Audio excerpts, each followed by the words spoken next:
I've had epilepsy my whole life. Um, all kinds.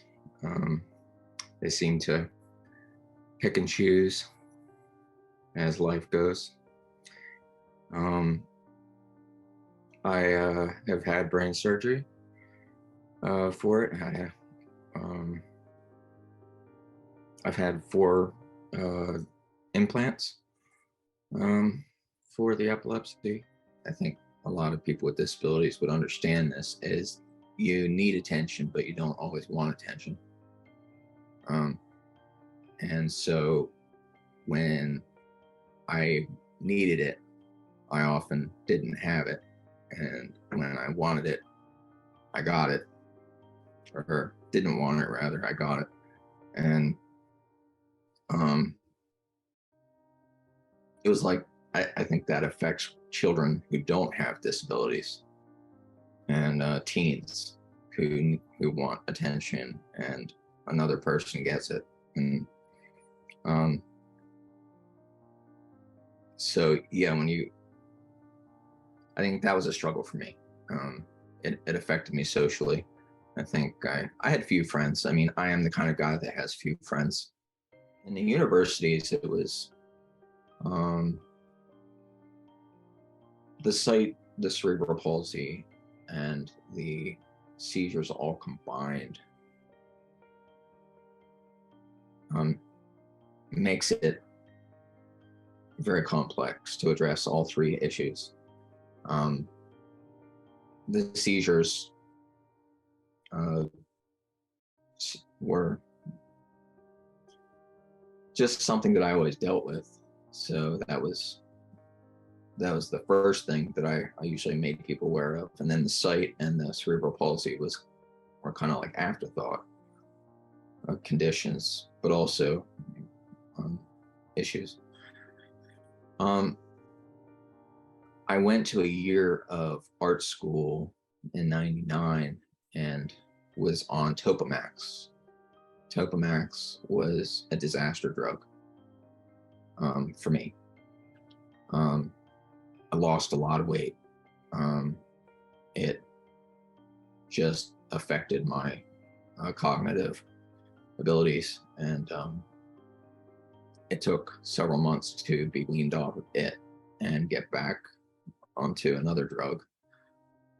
So that whole year of design school at the Bradley Academy was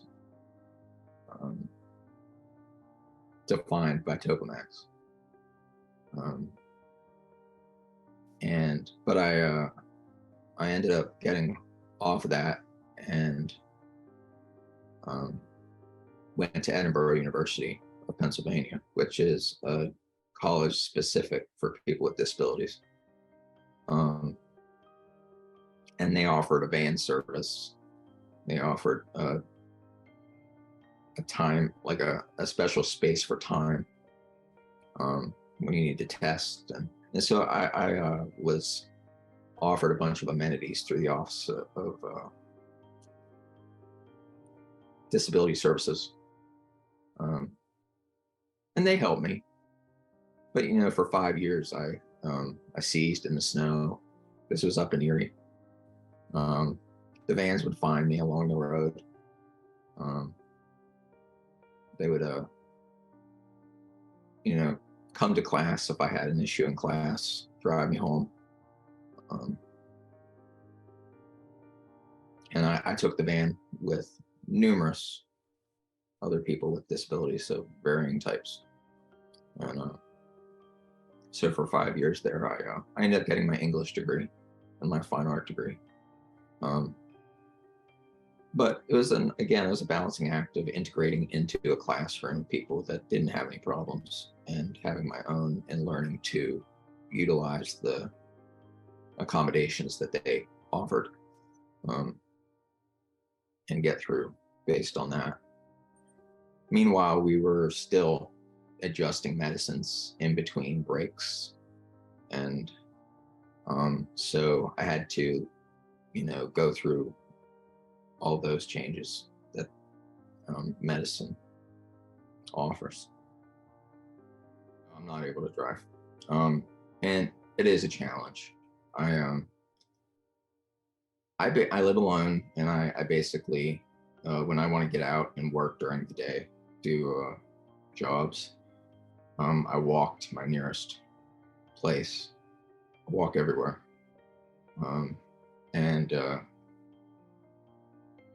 there is Red Rabbit, or like, your um, modes of transportation, disability transportation, but it's a challenge because time's just, there's no uh, there's so many people with disabilities, and the challenge of getting people from point A to point B is a real difficulty, and we all go through it. But public transportation is not very accommodating. Um, so yeah, I pretty much walk everywhere. I Uber. Um, it's expensive though, and so yeah, it's been a challenge relying on my parents. But I'm an independent guy, so um,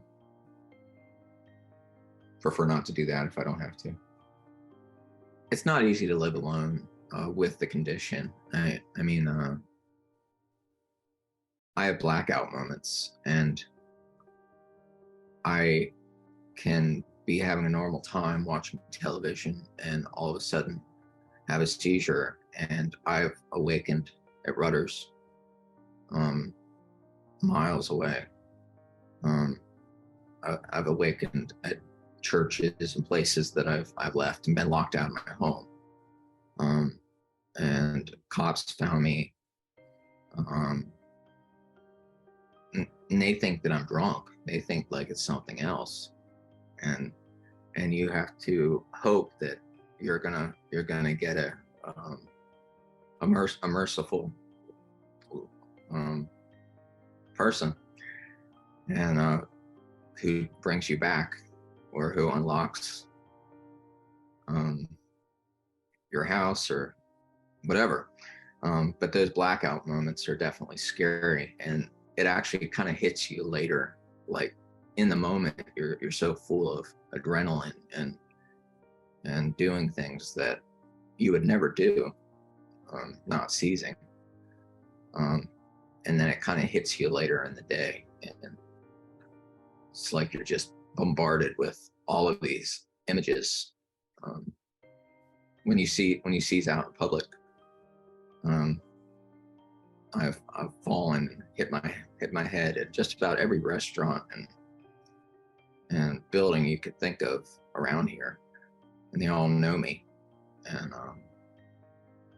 it's like you don't actually experience it in the moment, but then you come back by yourself, and you get all this post-trauma imagery, in your head, and it's like, and then I have to pray about it, and just ask for some peace. And he seems to take it from me. So I'm grateful for that.